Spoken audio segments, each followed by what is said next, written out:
Mesdames et messieurs, bonsoir, bienvenue à ce nouveau numéro du décryptage de l'actualité de la semaine avec en plateau notre consultant politique Maison Agapit, Nampolé Maforican. Bonsoir. Bonsoir Gilles Christ, bonsoir à tous nos téléspectateurs.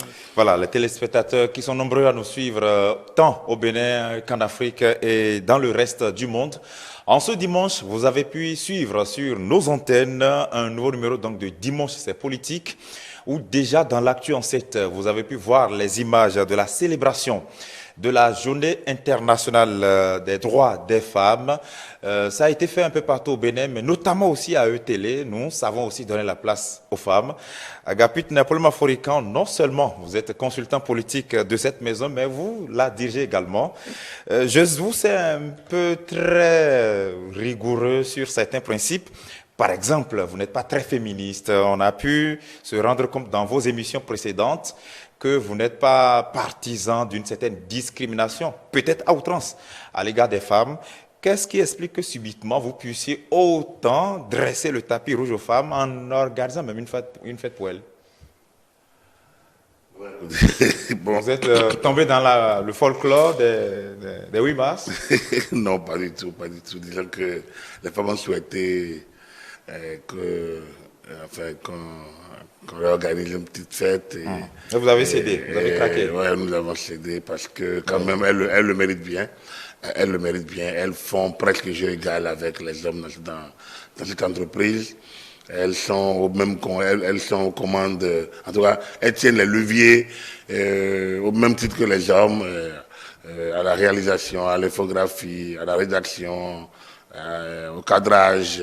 Donc, il n'y a pas de raison que une fois quand même l'an ou une journée dédiée à leur droit acquis, à leur droit à acquérir, qu'on puisse échanger avec elles. Donc c'était beaucoup plus une rencontre d'échange qu'une rencontre festive. Mais bon, il y a eu la fête aussi. Hein? Oui, c'est normal qu'on lève un verre. D'où la question. Surtout parce que pendant longtemps, avec Covid-19, on est resté tellement distant. C'est normal que, bon, une fois que l'environnement semble s'éclaircir, et même si on doit continuer à maintenir quand même la veille, qu'on essaye de geler un peu l'instant donc d'une belle soirée, d'échange avec elle, voilà. Donc, mais vous dites souvent à compétence égale, sélection égale, et même répartition ou récompense égale. Oui, elles ne sont pas les seules à travailler. Place à l'homme, place à l'homme, grand âge. Et je porte dans ce studio même la voix de tous les hommes de la télé aussi, qui veulent bien que vous puissiez organiser une fête exclusivement pour eux. Non, il n'y en aura pas. C'est justement ça qui fait la spécificité de la femme. Oui. Je ne suis pas partisan, donc je ne suis pas féministe, comme tu as dit. Oui. Je ne suis pas trop dans certaines revendications féministes ou les trucs de parité, c'est pas trop. Mais il y a les femmes qui se battent. Il y a des femmes. Il y a les pesanteurs qui les mettent, qui les affaiblissent déjà. Il y a un environnement qui n'est pas favorable pour elles. Il y a des droits qui les ont déjà aliénés de fait. Alors, à partir de ce moment, lorsqu'il y en a qui se battent, qui se débattent, il faut le leur reconnaître. C'est pour ça que je ne suis pas partisan de la discrimination positive, notamment quand il s'agit de parler de la parité ou de l'égalité ou de ci ou de ça. Mais parce qu'une discrimination demeure une discrimination. Et il n'est pas normal que dans une société d'hommes où on dit que nous sommes tous égaux, qu'il y ait des discriminations, soient-elles positives ou négatives. Oui. C'est mon principe, c'est mon fond. Mais il n'y a pas de règle sans exception. J'estime que des lois, pour essayer de leur déblayer le terrain, lorsque ces terrains-là, ces champs sont artificiellement bloqués par d'autres qui sont des hommes, je pense que c'est logique qu'on leur déblaye le terrain, qu'on leur permette tout au moins donc d'aller à l'école, d'apprendre, de s'instruire, qu'on leur permette dans un foyer de ne pas être des torchons ou des serpillères. Est-ce que ça ne produit pas l'effet contraire? Est-ce que, à force de leur dresser le tapis de cette manière, est-ce qu'on ne les tient pas un peu trop la main? Non, pas du tout. Les caresse pas? Non, ça ne les affaiblit pas? Non, pas du tout. Pour moi, à force de trop vouloir plaindre le sort ou le quart de quelqu'un, cette personne peut se sentir beaucoup plus faible qu'on... Exactement, mais là, vous me rejoignez. Ça dit que, principe, elle doit se battre. Principe numéro 1, elle doit se battre. Oui. Donc, vous comprenez. Après, celles qui se battent et qui heurtent des présenteurs et qui heurtent des barrières artificielles, il faut lever ces barrières artificielles. Ou qui aident des barrières précédemment érigées, par exemple le droit de vote, par exemple l'école où les gens sont à l'école, les femmes sont à la maison. Mais il n'y a pas de raison. On ne leur fait pas de cadeaux. On leur enlève des barrières. Vous savez, moi je continue de rire quand je vois qu'un pays comme les États-Unis n'a jamais encore daigné oser voter. Mettre à sa tête une femme. Mettre à sa tête une femme. Oui. Ni la France. Et lorsque Mme Edith Cresson a été nommée Premier ministre en France, mais ça, la raillerie, mais elle était malade, elle était malheureuse. Mais tout le monde, homme politique, médias, elle était acculée. Donc, du coup, l'humanité est dans une certaine hypocrisie. Exactement. Regardez globalement dans le monde entier quelles sont les grandes postes. Bon, on va dire oui, le président de la Finlande. Oui. Bon, on va compter, on ne comptera pas 10. Oui. Il y a des barrières naturellement érigées. Or, on montre quand même que les femmes, elles sont capables de faire tout ça. Moi, ma philosophie, quand elles sont capables, il faut leur donner leur chance. Tant qu'elles sont capables, il faut leur aucune faveur. Mais tant qu'elles sont pas capables, il faut leur donner leur chance. Donc, dans cette maison, dans cette entreprise, comme je vous le dis, elles n'ont la faveur de rien. Elles le savent très bien. Ah oui. Elles sont traitées au même niveau également que les hommes, sauf là où le droit du travail leur offre quelques particularités, quelques avantages. Voilà. Donc, mais en dehors de ça, il n'y a pas de droit particulier qui leur est créé parce qu'elles sont traitées. Et ça, moi, ça fait 20 ans, 25 ans que je travaille, je dirige 20 ans, 21 ans au matériel. J'ai appliqué les mêmes rigueurs entre les hommes et les femmes. Pour moi, c'est des collaborateurs, c'est des collègues. On fonctionne de la même manière. Si le droit crée des avantages particuliers, on avisera. Mais dans le cas d'espèce, on leur applique la même rigueur. Mais on ne veut pas leur dire, je ne lui donne pas parce que c'est une femme. Ça, c'est pas normal. Le droit n'a pas dit de faire une fête un 8 mars. Non, pas du tout. Mais le message, non, le droit n'a pas dit de se regrouper. Mais le droit ne l'a pas empêché donc. Se regrouper autour des dames qui Sauf travaillent. que la question de savoir si déjà dans un contexte où depuis quelques années les gens déplorent cette célébration un peu trop festive du 8 mars, de la Journée internationale des droits des femmes, déjà avec le régime de Boni Yayi où on a beaucoup plus célébré les femmes, où les gens vous voient un peu initiés, ça peut-être pour motiver votre personnel féminin, d'accord, mais dans un tel contexte, vous ne craignez pas d'être tombé dans un folklore, une hypocrisie collective, une souriante collective, non, où on leur dit de très belles choses alors que personne n'est prêt à faire le sacrifice, à leur laisser sa place par exemple. Non, de très belles choses ne pas été dites, des choses qui leur ont été dites sont des choses sérieuses.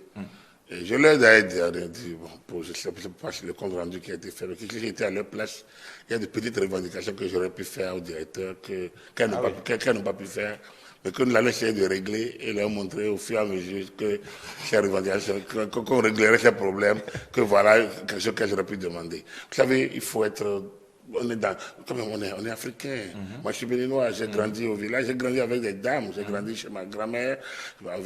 Après, chez ma maman. J'ai eu une tutrice dans ma vie. J'ai eu des gens, des femmes, des braves dames qui m'ont porté de l'enfance à des mères, pères à la fois, et à qui je rends hommage. Et donc, je pense que quand vous regardez comment ces dames se sont battues pour faire de moi ce que je suis, je ne peux pas, d'un trait d'un revers de la main, balayer un peu cette particularité qu'on fait. Mon problème est qu'on ne tombe pas dans des travers de facilité, de revendication par-ci, par-là. Mais après, comme je le dis, on doit comprendre. J'ai eu une grande sœur dans ma vie. Je sais qu'au moment où moi je m'amuse, comment elle était utilisée à la cuisine, aller au marché, à faire ci, à faire ça. Donc, c'est pas normal. Ce n'est pas du tout normal. J'ai eu une grande sœur, quand moi, le matin, je veux saluer ma grand-mère debout, elle est obligée de s'agenouiller pour saluer grand-mère. Donc, ça également, c'était au village.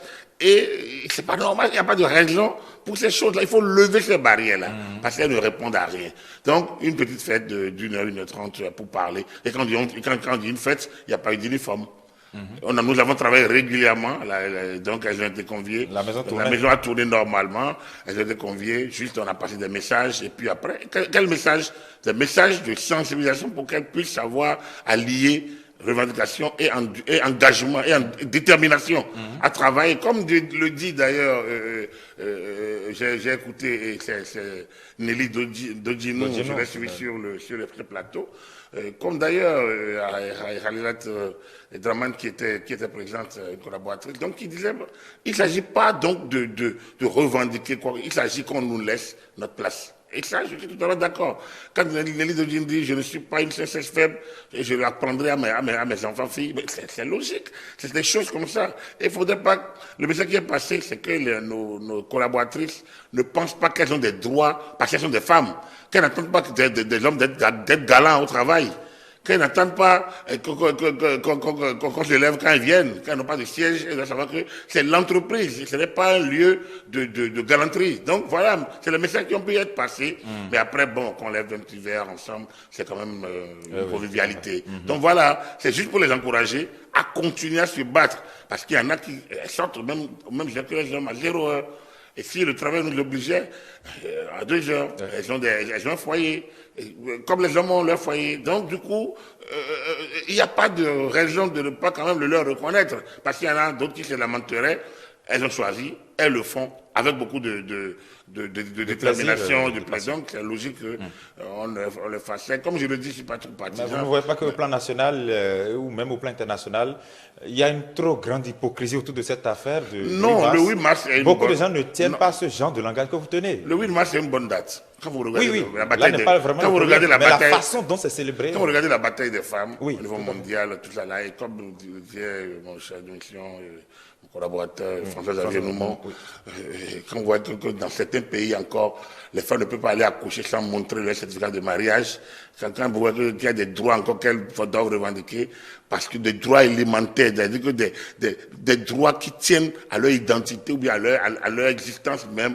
vous voyez qu'il y a encore du combat. Donc il faut que le 8 mars permette à tout le monde, pas de folkloriser. C'est pour ça que moi j'ai déploré qu'un parti aussi sérieux que l'UP se soit montré avec des femmes, avec uniforme, comme on a pu l'avoir il y a 10 ans encore. C'est un peu, là on est encore dans l'outillement, ou bien l'utilisation, dans l'instrumentalisation, dans le folklore. Il faut enlever le volet folklorique. Mais l'UP a été un bon parti, c'est quand même le seul parti que j'ai vu qui a pu penser et à des degrés divers. Ils ont fêté. Ils ont réfléchi, il y a eu de la valeur ajoutée dans ce que l'UP a fait dans le combat. Donc c'est important de la Ligue des femmes progressistes, tout ça qui existe au sein du parti. Voilà. Et les femmes, justement, le samedi, je pense que c'est des réflexions internes, comment faire avancer les droits. Donc, le président de la Cour constitutionnelle la Cour constitutionnelle n'a pas pour vocation de célébrer la femme, mais elle s'occupe des questions des droits, des libertés plutôt que des droits. Et donc, elle est d'office l'institution qui gère notamment la liberté, les droits humains. Donc, dans cette logique, le président de la Cour constitutionnelle, avec la présidente de la Cour de justice, membre de la Cour constitutionnelle, a pu passer aussi le message qu'il ne s'agit pas de folkloriser, mais il s'agit de célébrer les droits, de célébrer la femme dans son engagement, dans son détermination, le vrai sens qu'il faut donner à cette journée. Donc, au niveau mondial, il y a encore beaucoup de chemin à faire. Oui. Mais je pense que certains estiment même que Marine Le Pen aurait pu gagner la présidentielle de 2017 si quelque part elle n'était pas femme. Vous pensez ça? Au-delà du cas Hillary Clinton devant Donald Trump aux États-Unis. Ou si elle n'était pas la fille à son père, peut-être aussi. Oui, tout à fait. Donc, on peut bémoliser. Parce que beaucoup craignent un peu, même si elle essaie de poudrouiller, de se poudrer un peu son discours, on n'oublie pas qu'elle est la fille de Jean-Marie Le Pen. Un homme qui était, dont la langue n'a pas de limite, elle n'a pas de borne, qui peut tout dire sans rebuter cette langue-là. Donc, l'un ou l'autre. Il y a du travail à faire. Non, moi, je ne suis pas de ceux qui pensent que Marine Le Pen pu être victime de sexisme ou bien de votre sanction de la part de... Non, je ne pense pas. Et Hillary Clinton? Hillary Clinton a gagné les élections au suffrage universel direct. Ouais. Donc, alors... Elle a perdu au niveau des grands électeurs. Bon, ça, c'est le système américain. Donc, du coup, là également, il ne peut pas dire qu'elle a été victime. Par contre... Quelque part, ça traduit qu'une si grande puissance ne soit pas encore prête à confier son destin à une femme. Mais là, ça pose un sérieux problème. Le Libéria l'a fait en Afrique. Bon, ça veut dire qu'on n'a pas entendu la France. Le Brésil, peut-être avec Dilma Rousseff. Voilà, mais exactement. Après aussi, on peut se demander... Bon, donc, vous voyez, c'est pour dire que les droits des femmes femmes, même aux États-Unis, il y a des États dans lesquels les droits des femmes sont brimés. Il y en a où les libertés des femmes ne sont pas encore totalement reconnues. C'est pour ça que je dis que le oui. Et puis dans ce mouvement de oui, la reconnaissance du 8 mars vient des États-Unis. Des États américains ont déjà reconnu aux femmes une journée pour célébrer leurs droits avant les Nations Unies en 1975. Donc, c'est une concrétisation, c'est une lutte de longue haleine. L'essentiel est que les femmes béninoises continuent de se battre en se disant l'homme est leur partenaire et qu'ils doivent tout faire pour se rapprocher de lui du point de vue compréhension des droits. Moi, comme je l'ai dit, passé dans une chronique, lisant un peu trop proche, donc, je suis né chrétien catholique, donc même si je suis plus très grand gros pratiquant, je suis né chrétien catholique, je reste. Et je considère la Bible comme un livre de référence, par ailleurs. Et dedans, je pense qu'à Hébreu, quelque part, il est bien demandé aux hommes de respecter leurs femmes, aux femmes d'obéir à leur mari. Et j'ai dit, entre le respect et l'obéissance, tout est dit. On ne peut pas réinventer le monde. Entre le respect et l'obéissance, ça résume assez tout est dit. Ça ne peut pas empêcher la femme d'être chef d'État. Le chef d'État, c'est la femme politique. À la maison, elle est épouse. Avec mon papa et les enfants, elle construit une famille, elle doit se placer à l'obéissance à l'homme. On a plutôt l'impression qu'on mélange un peu trop. Non, il faut qu'on fasse beaucoup attention. Il faut qu'on fasse beaucoup attention. Oui. La femme, elle est l'homme grand âge. C'est pour ça que, comme je dis, je ne suis pas partisan de discrimination. Moi, je dis, lorsqu'on rentre dans le respect des droits humains, il est clair qu'on ne va plus mettre la femme, on va chosifier la femme, on peut la mettre, on va la reléguer au dernier rang. Elle aura les mêmes droits, elle aura les mêmes contenus. Seulement, elle n'a pas la même constitution physique pour tenir toutes les mêmes épreuves de force. C'est pour ça qu'à des moments donnés, il faut quand même reconnaître de petites nuances. Oui. Même du point de vue médical, il y a des moments où c'est au poids que les médicaments sont donnés. On dit si vous avez tel kilo, tel kilo, parce que alors que c'est pour les adultes, même adultes, on regarde le poids. C'est pourquoi tout n'est pas toujours au même. La morphologie humaine de l'homme n'est pas la même chose que celle de la femme. Et donc tout ça entre en ligne de compte, peut-être dans certaines analyses médicaux, psycho, je ne sais pas, sociétales, je ne sais pas. On n'est pas les mêmes. Mais nous sommes ensemble dans le genre humain. Et parce que nous sommes ensemble dans le genre humain, nous devons bénéficier des mêmes droits, qui sont des droits généraux. Et maintenant, au niveau des droits particuliers, on doit reconnaître que la femme n'a pas la même force physique que l'homme, mais peut-être qu'elle est dotée d'une intelligence peut-être meilleure. Oui, c'est discutable, mais moi j'estime que les femmes prennent plus le temps de recul que l'homme. Et c'est pour ça qu'on a besoin de cette complémentarité. Vous avez l'impression qu'au Bénin, on a fait des progrès ces dernières années en matière de droits des femmes ou même de promotion des femmes, peut-être sur le plan politique. On sait qu'en 2016, lorsque Patrice Talon finit de gagner la présidentielle, il fait une première interview et il dit que lui, il ne va pas faire dans de l'équilibre régional ou même dans l'égalité des sexes dans la formation de son gouvernement. Après, certains ont dit que bon, voilà, donc ça signifie que c'est la prime à la compétence, c'est justement des nominations sur mérite. Ça, c'est le cas de 2016. Mais on sait qu'en 2021, lorsque le même Patrice Talon, candidat, choisit comme partenaire dans son duo Mariam Chabi-Talata, son équipe de campagne, donc équipe de communication, présente cela comme une certaine récompense à la jeune féminine. C'est une évolution ou c'est une hypocrisie? Non, il n'y a même pas d'hypocrisie au Bénin. Même quand Boulia dit « je vous aime, vous êtes belle », ce n'est pas de l'hypocrisie. C'est peut-être... Vous voyez, le peuple vit parfois de slogans. C'est important. Le slogan, vous avez le rêve peut vous faire vivre longtemps. Ce n'est que de l'utopie, le rêve. Non, c'est un débat de conscience. Ça peut l'espoir, ouais, rien ne peut se faire de beau dans sans passion. Celui qui a créé l'avion, c'est parce qu'il a eu une passion pour l'oiseau volant. Donc, il faut vraiment regarder la finalité. Oui. Alors, au Bénin, depuis 1900, dans les années 60, les 70, après la Révolution, la femme a retrouvé. C'est dans la Constitution du 26 août 77, la loi fondamentale, qu'il est dit, article 24, l'homme et la femme sont égaux en droit, en liberté, en tout cas, en devoir, en droit et en devoir. C'est la première fois qu'une Constitution de chez nous reconnaît quand même cette égalité. C'est important. Oui. Et n'oubliez pas, le 8 mars, non, l'homme et la femme sont égaux en droit et en devoir. Au Bénin révolutionnaire, il n'y avait pas de différence. Les femmes sont promues au même niveau que les hommes, tant qu'elles sont capables. Tant qu'elles sont capables, ça change tout. Il n'y en avait pas beaucoup de militantes. Il n'y en avait pas beaucoup. Quand on dit capacité ou compétence, ça change tout. Parce qu'après, c'est celui qui promeut, qui évalue. Non, quand il dit tant qu'elles sont capables, c'est par rapport, déjà, il faut d'abord trouver les femmes. Il faut qu'elles aient le niveau. Or, quand on est dans les années 70, n'oubliez pas combien de femmes allaient à l'école. Combien de femmes étaient diplômées? Combien de femmes avaient... Donc, demandez à Bouriana Daguia. Elle dit, mais on les cherche, on n'en trouve pas. Demandez là, elle a fait un café politique ici. Bouriana Daguia, c'est des femmes militantes. Elle était chef du district de Porto-Novo. C'est des femmes militantes. Bon, Raffatou Karimou est décédée, ancienne présidente de l'Organisation des femmes révolutionnaires du Bénin, première femme ministre au Bénin, sous Mathieu Kérékou. Elles étaient disponibles, la révolution était prête à les utiliser, mais il n'y en avait pas beaucoup de disponibles parce que du point de vue, un niveau pour prendre des responsabilités. Quand le président Soglo est arrivé, il a tenté, il en a nommé 2. Il avait hérité d'un gouvernement, enfin, le gouvernement précédent avait 1, Raffatou Karimou, lui il en a amené 2, et Véronique Lawson et Véronique Arroyo, et Kérékou est venu progressivement. Donc le nombre de femmes a commencé par croître. Et la question de l'autonomisation des femmes a commencé par prendre. Le premier ministère, le ministère qui s'est occupé pour la première fois de la question féminine, c'est sous Mathieu Kérékou, avec Claire Onga et Mona. De manière claire, on n'était plus aux affaires sociales, mais de manière claire, on a décliné la question. Oui, c'est une progression.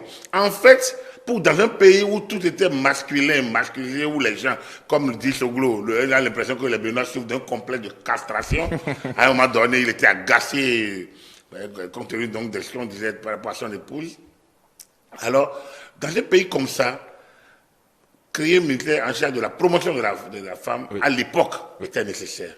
Aujourd'hui, peut-être pas utile maintenant. Bref, ça, donc du point de vue volonté, en tout cas, manifestation de la volonté politique, il y a eu beaucoup d'évolutions par rapport à la gratuité de l'enseignement pour les filles, et ainsi de suite, quelques actions quand même. De la césarienne pour les femmes, la gratuité, les luttes contre l'excision, le nouveau code de 2004, le code de la famille, qui a quand même fait des progrès entre le coutumier du Dahomey qu'on utilisait et les versions des vieilles de la loi française qu'on appliquait mal, parce que justement, le coutumier était là comme un gros frein à l'évolution. Bref, donc le code de la famille de 2004 avant ce code, il y avait la loi contre les violences faites aux femmes de 2003. Et bref, il y a eu une évolution. Le microcrédit au plus pauvre de Briaï a quand même permis une bonne autonomisation en 2006 et 2016. Et depuis 2016, ce microcrédit a évolué. Les erreurs de la première expérience de l'EIAI ont été corrigées, en tout cas en bien des niveaux.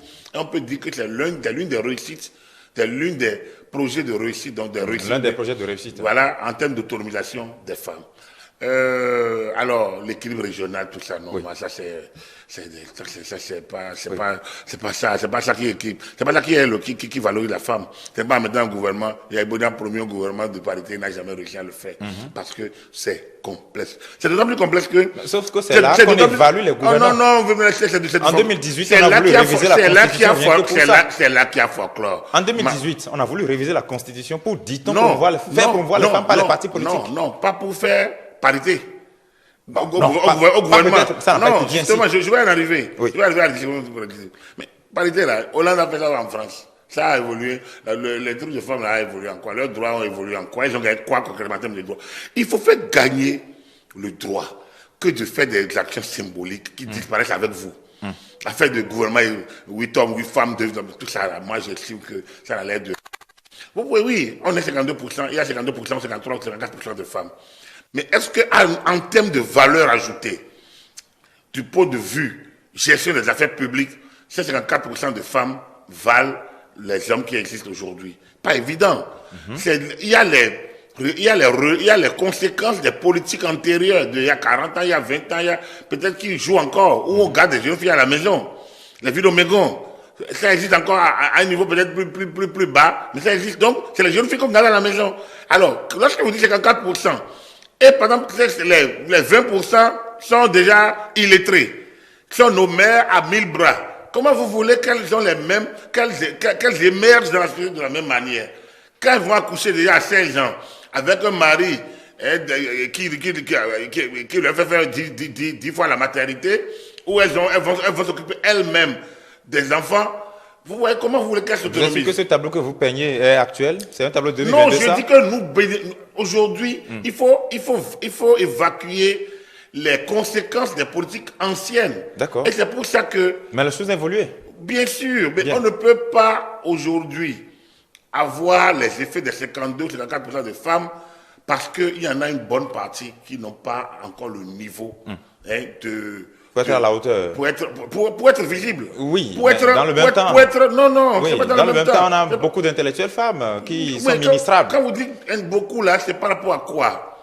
Quand vous dites beaucoup, c'est par rapport à quoi? N'oubliez pas... Par rapport peut-être au nombre d'abord. Par rapport au nombre. Non, attendez. Si on veut faire un gouvernement de 21 membres, oui. On ne peut pas manquer de 11 femmes au Bénin, femmes intellectuelles capables d'être ministres. Il ne s'agit pas... Vous savez, ne faisons pas du folklore. Oui. On est d'accord, bien sûr. Donc il faut aller à la gestion des droits. Regardez, la discrimination positive a permis aujourd'hui quoi? On aura 24 circonscriptions électorales. Oui. On a 24 circonscriptions électorales. Oui. Donc on aura au moins 24 femmes d'abord. C'est positif ça? C'est négatif. 609 députés. Non, j'ai dit d'abord. Ça donne un taux de 22%. D'abord. Ce qu'on n'avait pas avant. Il faut savoir faire un pas avant de dire deuxième pas. Ça là n'existait pas. Toutes les littératures, les théories, toutes les littératures, les théories passées n'ont pas permis à Ouenossou, à Marie-Lise Bédot de gagner 5% à une présidentielle. Là, ce n'est pas une politique gouvernementale. C'est un vote direct des citoyens. Elle n'a jamais eu 5%.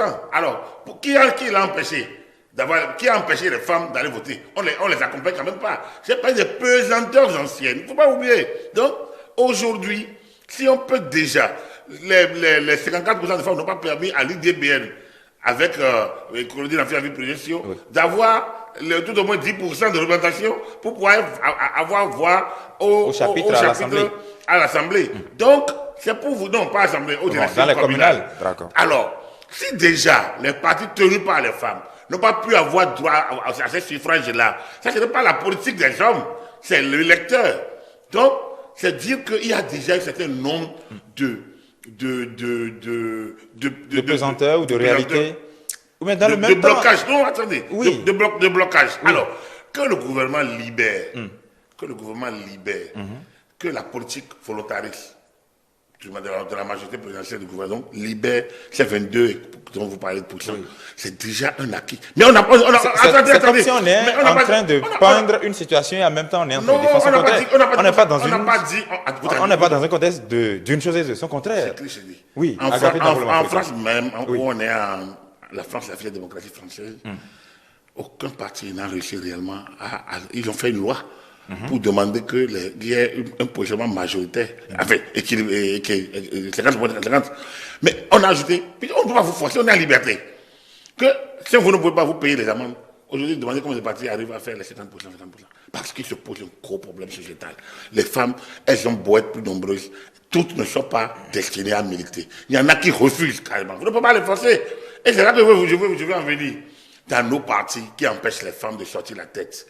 Celles qui sortent la tête, qui sont ceux qui les poussent ou les portent. Qui sont ceux qui médisent d'elles encore, les femmes. Il faut qu'on avance. Regardons ce programme. Ne voyons pas ça dans une durée de vie légère, et de 50 ans, de 70 ans. Voyons ça sur un projet de longue haleine. Nous parlons des droits des femmes. Quand on parle de 8 mars, c'est une affaire de 1900, de près de centenaire déjà. Oui. Donc, ce n'est pas une affaire qui se règle mécaniquement. On a déjà quitté, désormais maintenant, au moins ce que notre Parlement aura, tout au moins un 5e de sa représentation comme les femmes. Au moins ça. Sauf que elles risquent d'être des figurantes à l'Assemblée. Non, attendez, vous bloquez. Dans un contexte où les partis dirigés par les femmes ont de la peine à immerger, elles risquent d'aller à l'Assemblée ou pas forcées, d'aller devenir des enjoliveurs à l'Assemblée. Donc au moins les 22%. Oui. Au moins les 22%. Oui. Ensuite, les partis vont faire d'autres efforts, ils sont obligés de faire des efforts. Parce que là, les 22% sont donnés.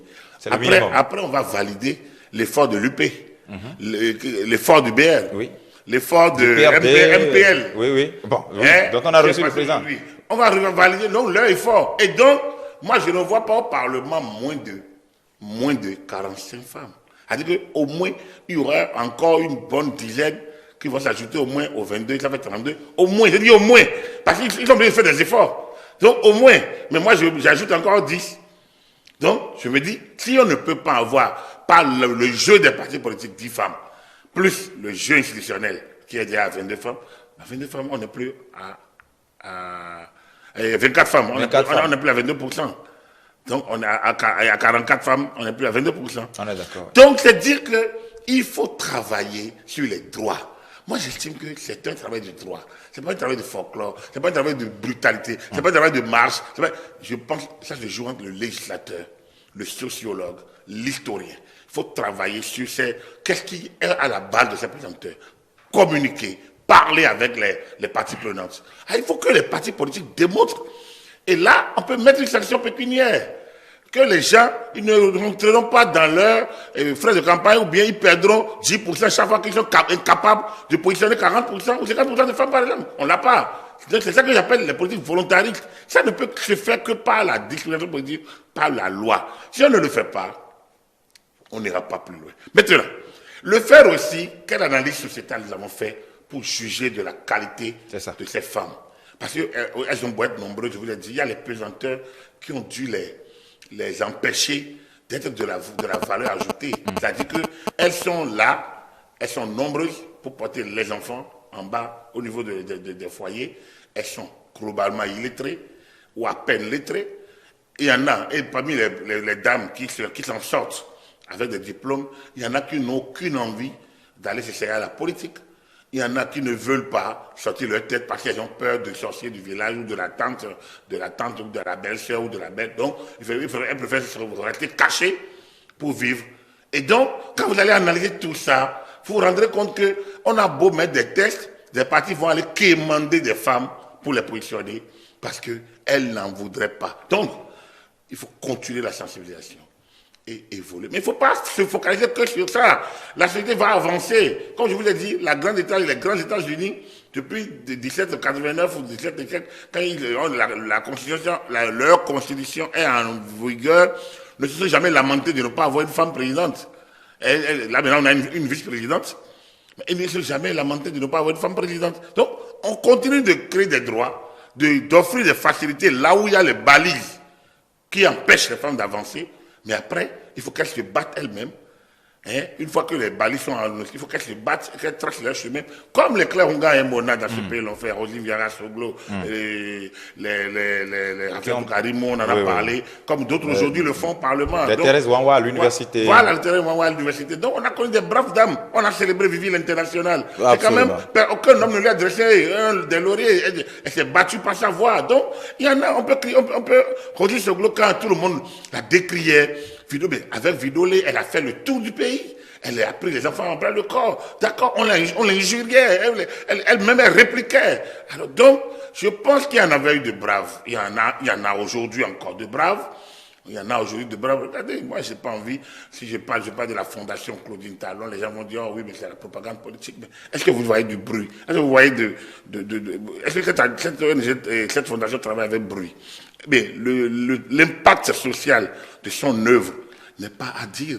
On a vu la fondation Daniel Mitterrand, l'épouse de les femmes, les époux de chefs d'État ont des facilités, tout au moins humaines. Rien qu'à dire, avec leur charisme, de changer quelque chose dans la vie des femmes. Et je pense que, sans se confiner sur l'activité féminine, cette fondation fait quand même un certain nombre de choses qui, prise en compte, facilitent l'insertion de la femme. Parce qu'on parle des enfants, on parle de l'école, on parle des centres de santé, on parle de beaucoup de choses. Alors quand vous allez sur d'autres, j'ai parlé de Roselyne Soglo, j'ai parlé de Claudine Talon pour parler des premières dames, Alors là, mais quand vous parlez des femmes, tout coup, je parle de Claire Hunga et Mona dans ce pays. Marie-Élisabeth Do avec Wenoussou, mais on l'a injuriée, tout le monde l'a injuriée, mais elle a tenu. Donc aujourd'hui, on a les Claudine Aflavi, Prudencio, tout le monde a dit, les gens ont raillé, les gens. Bon, elle est là où elle est aujourd'hui. Avec elle, à l'esprit de la femme, Claire et Madame Bopaya Yankadja, voilà. On peut en citer autant. Il y en a de braves. Moi, parmi nous, journalistes, ou dans la profession. Là, Evelyne Kedom aujourd'hui fait partie quand même de cette brave dame. J'ai vu dans un projet Pélagie Soloté qui parlait de son cursus. Et l'OIT bien a connu de braves aussi. Donc, quand vous regardez dans chaque secteur, il y en a qui ont pu sortir du lot. Il y en a qui ont pu se... Pourtant, on ne leur a pas dressé des lauriers particuliers, on ne leur a pas fait de la facilitation.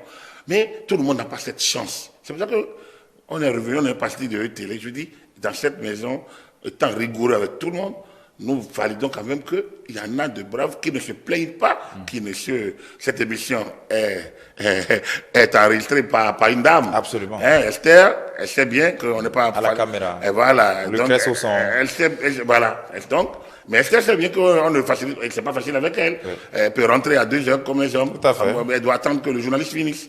C'est systématique. Mais quand les femmes font ça, on doit leur reconnaître et les balises qu'il faut leur permettre donc de lever, il faut les lever. Mais ça ne va pas changer du jour au lendemain parce qu'il y a des pesanteurs anciennes qui subsistent.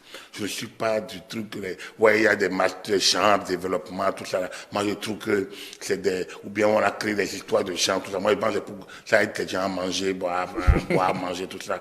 Mais il faut être concret. Il me semble que le président Tablati Salon n'a pas étudié chant et développement. Et pourtant...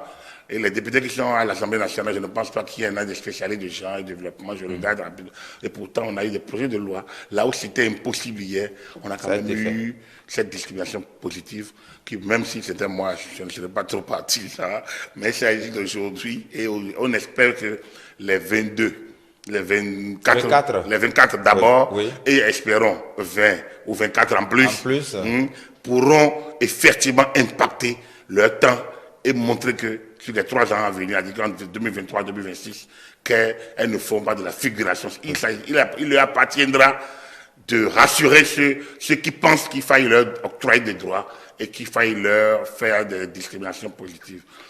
Voilà. Donc, voilà, les femmes, disons, saluons-les, mais demandons plutôt, encourageons celles qui se battent et laissons au garage les plus flegmatiques, parce que parmi les hommes, il y en a aussi. Laissons-les à leur place, ils grandiront quand viendra le moment pour eux de prendre conscience. Là, justement. Et parlant de grandir, on sait aussi que dans ce contexte, parlant de discrimination positive, on parle aussi des jeunes. Ce dimanche, on a reçu par exemple un jeune qui préside un parti politique qui diffère la promotion des jeunes, le président donc du parti Mouvement pour Mouvement populaire de libération MPL Expérience TB, qui était l'invité de Angèle Toboula. Agapit Nablam Aforican, les jeunes aujourd'hui, leur combat est-il noble? Autant je peux comprendre le combat des femmes, mais franchement, je ne sais pas ce que vous appelez jeunes. Ah bon? Non, comment ça? Non, c'est à la limite. C'est vide? Non, c'est vide. Ah bon? Oui. Vous ne savez pas qui est jeune? Qui est jeune? Commençons déjà. C'est quoi être jeune? Mais en thèse, vous ne pouvez pas, je ne sais pas si on vous donne ça, même dans une dissertation, si vous en sortirez, mais je ne parle pas d'une thèse. C'est quoi être jeune? La jeunesse par rapport à quoi? Et c'est quoi être jeune dans la gestion des affaires de l'État? Généralement, c'est d'abord la force physique ou, on va dire, l'âge d'abord. Vous me regardez, je suis jeune ou vieux? Vous avez l'impression d'être jeune? Et pourtant, vous avez l'impression d'être toujours jeune? Et pourtant, je ne le suis pas systématiquement. Parce que Espérance TV qui est passé ce matin ne dira pas que je suis jeune. Il relève déjà les cinquantenaires dans le rang des vieux. Oui. Voilà. Non. Donc, vous voyez, c'est de la blague. C'est de la mauvaise blague. Si le cinquantenaire était un jeune... Ouais, non. Et alors que dira-t-on alors de l'autogénèse si le cinquantenaire est vieux? Non. Ouais, non. Oui. Donc, le président Sogla a 90 ans. Il est allé, on l'a vu sur le terrain de football au Nigeria, avec le président Obasanjo qui avait 85. Ils sont vieux ou jeunes. Ils n'ont pas fait un match ils n'ont pas fait un match de 90 minutes. Ils sont physiquement vieux. Ils ne peuvent plus être aux affaires. Bien. Ils sont physiquement vieux. Mais est-ce que le président américain est vieux? Il a été élu à 78 ans. Le président des États-Unis d'Amérique, Joe Biden, après avoir été vice-président d'Obama, 8 ans durant. Dites-moi s'il est vieux ou s'il est jeune. Voilà. Voilà la grosse question. Hein, Non, mais c'est vrai que là, vous élevez le débat au plan intellectuel et tout ça. Mais dans la pratique, lorsque Macron vient au pouvoir, je reviens. Biden, Je reviens. Oui, dites-moi. Dites-moi ce que... Dites-moi, Macron... 39 ans, il vient au pouvoir. Non, Biden, 78 ans. Mais Macron dirige la France, Biden dirige les États-Unis. Donc, du coup, jeune, vieux, parce que ça saute quand même à l'œil. Ce qui fait, c'est la dynamique sociétale. Jeune, vieux, homme, femme. C'est ça. Donc, restons là dans les réalités sociales. Parce mais que on est dans la réalité sociale. Oui.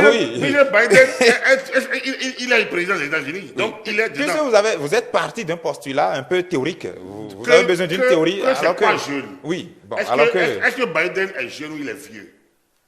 Voilà, si les Américains l'ont élu, c'est qu'il est en mesure de la diriger. Donc, c'est là que je dis que les Français élisent 39 ans. Oui. Comme d'ailleurs, et que les Américains élisent 80 ans, tant que 80 ans peut les diriger, ça veut dire qu'il estime qu'il est encore en mesure. Donc, il n'y a pas de jeune, il n'y a pas de vieux. Pour moi, la société est un. Vous venez de le démontrer en faisant le parallèle avec la France. Justement, la société, elle est un. Je ne veux pas dire une, elle est un. L'unité, je veux dire, avec autour l'homme et la femme, jeune comme vieux. L'enfant d'aujourd'hui est le jeune de demain, est le vieux de l'après-demain. C'est ça. Donc c'est une évolution. Alors, la jeunesse commence quand? Elle finit quand? C'est la question que je me pose. Lorsque au Bénin, pour être président de la République, on ne peut pas l'être avant 40 ans. Donc on est immature avant 40 ans. Non, j'ai dit au Bénin. Selon les Béninois. Oui, mais je parle du Bénin, je dis au Bénin. Oui. Et on est au Bénin maintenant, avec TB Espérance, avec tous ceux qui parlent de... Voilà, on est au Bénin. Donc pour être président, il faut être... Donc moins de 40 ans est immature pour diriger le pays. Or, le Parlement, c'est l'organe qui donne les moyens de direction. C'est-à-dire, voter la loi et contrôler l'action du gouvernement. Normalement, dans le parallèle, dans le principe parallèle, en principe, si 40 ans ne peut pas diriger le pays, normalement 40 ans ne peut pas être député à l'Assemblée nationale. Parce que, logiquement, le député à l'Assemblée nationale n'a rien à envier au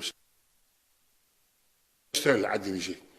Mais les moyens de la direction... Les députés évoluent dans un cadre les moyens de direction... Merci. Les moyens de direction lui sont donnés par le Parlement. Mais pourquoi au Parlement on n'a pas limité l'âge?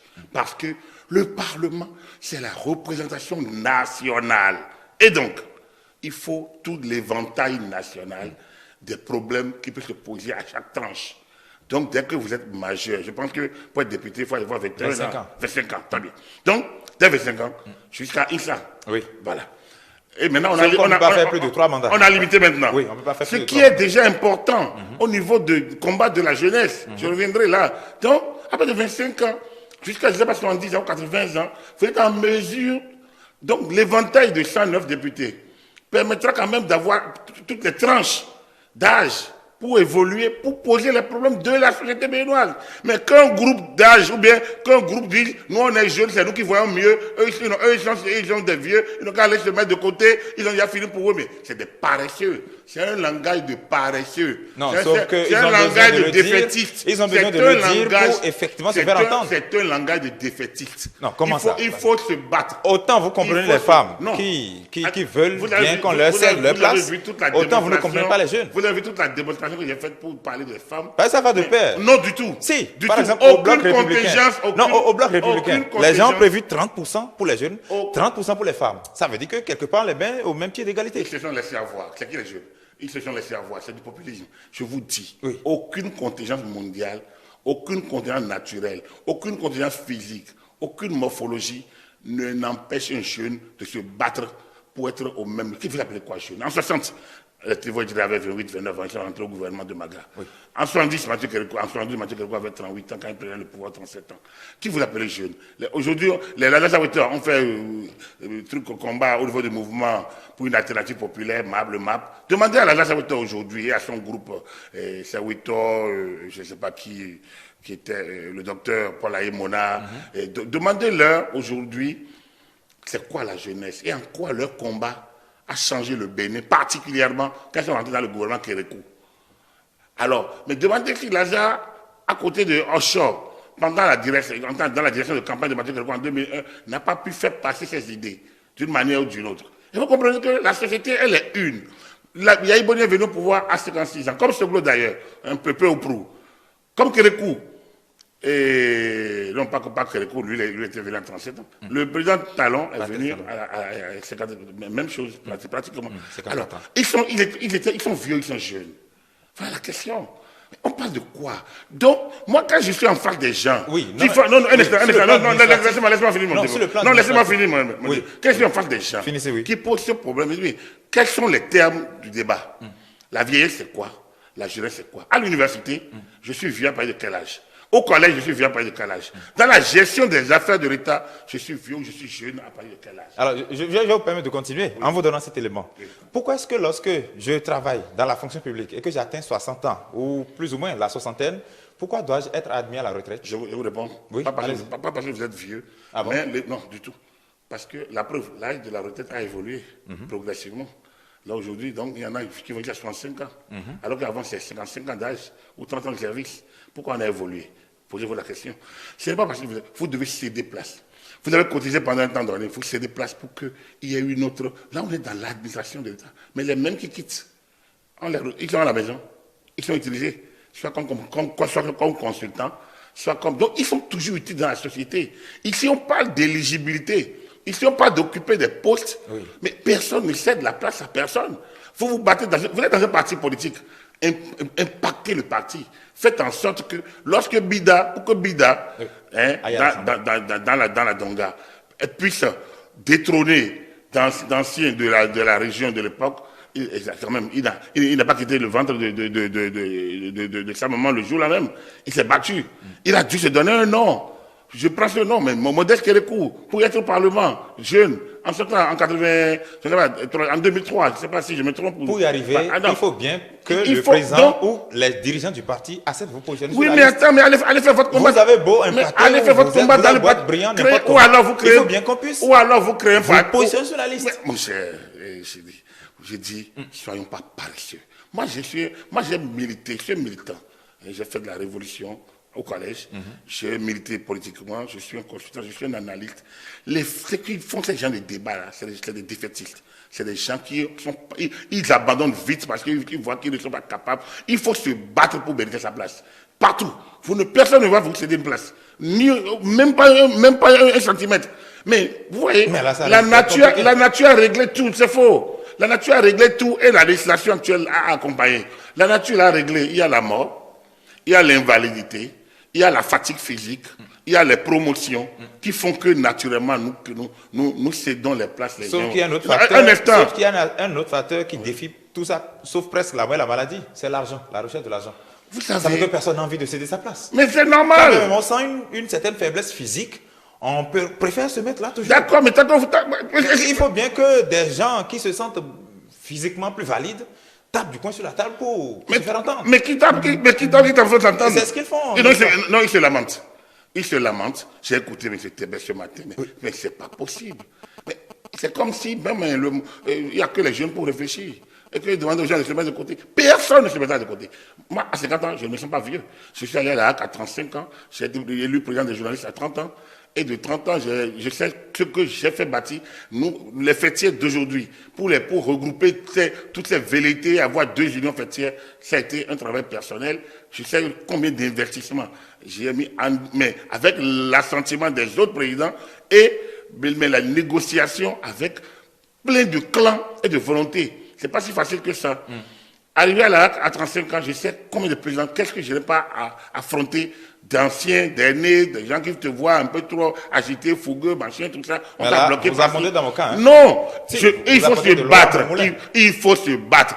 Moi, je n'ai jamais... Ça, c'est au plan administratif. Il faut se... Non. En politique. En politique. Je me suis fait élire par les journalistes. Ce n'est pas la même qualité C'est déjà... Non, attendez. Donc, attendez. Il y avait des aînés. Personne n'âme. Et Potin Yanvi, qui voulait, j'étais candidat avec lui. Il y avait j'étais la soldats qui en voulait. Oui. Donc il y en avait qui voulaient. Et affronter cela, ce n'était pas si facile que ça. Je voulais être vice-président de la HAC, je n'ai pas pu parce que bon. Alors, ce que je vais vous expliquer, c'est. J'étais avec Irina Gossa d'ailleurs, opportunément. Et il sait comment le combat que nous menions à la HAC, déjà à ce temps, pour un certain nombre de choses. Je ne reviens pas là-dessus. C'est pour vous dire quoi? Personne ne vous cède sa place. Personne. Il faut vous battre pour avoir votre place. Et ce débat de jeunes, les femmes, je vous l'ai déjà dit, que je salue celles qui se battent déjà. elles, avec les contingences. Je ne suis partisan de la discrimination que lorsqu'on enlève des balises que des gens mettent pour leur développement. Mais les hommes, les jeunes là, qui mettent des balises, c'est eux-mêmes. On les bloque. Qui les bloque? Par quel mécanisme? Je me maintiens tant que je veux, je peux être là. Oui. Tant que je peux, je me bats pour travailler. La société n'est pas... Agapit Napoléon Africa, si on prend votre cas que vous venez de présenter, c'est pour vous dire que... lorsque vous êtes allé à la HAC par exemple, s'il était possible pour peut-être ces anciens que vous avez décrits, de vous sauter de là, il l'aurait fait peut-être. Non. Peut-être. Non, vous n'en savez rien. Non. Puisque ce n'est pas possible. Puisque vous avez été élu déjà. Faire autant. C'est après l'élection que vous avez pu rencontrer ces obstacles. Oui. Or ici là, nous sommes dans le cadre de la politique. La vraie politique. J'ai eu les obstacles même à l'interne, avant d'être élu. Même là-bas. Une fois là-bas. Une fois sorti.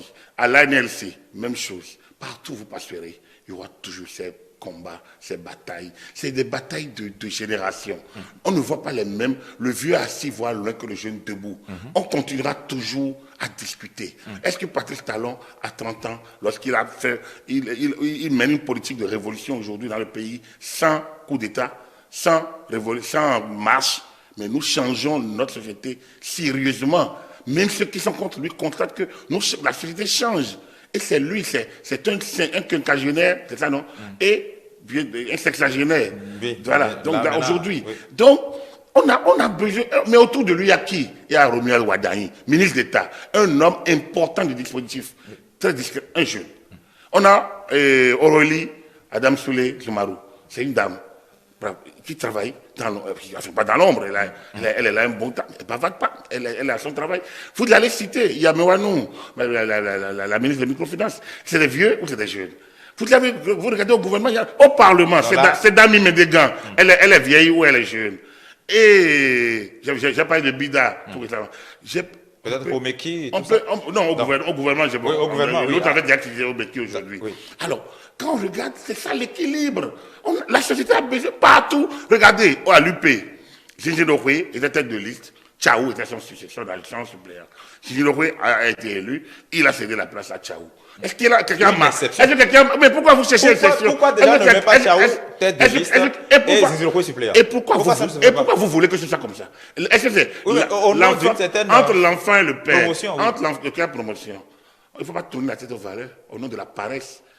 Au nom de quelle promotion? Entre l'enfant et le père. Gigi Lokwe, vous savez quand est-ce qu'il a été élu député la première fois? Le terrain que Gigi Lokwe connaît, Tchaou ne le connaît pas autant que lui.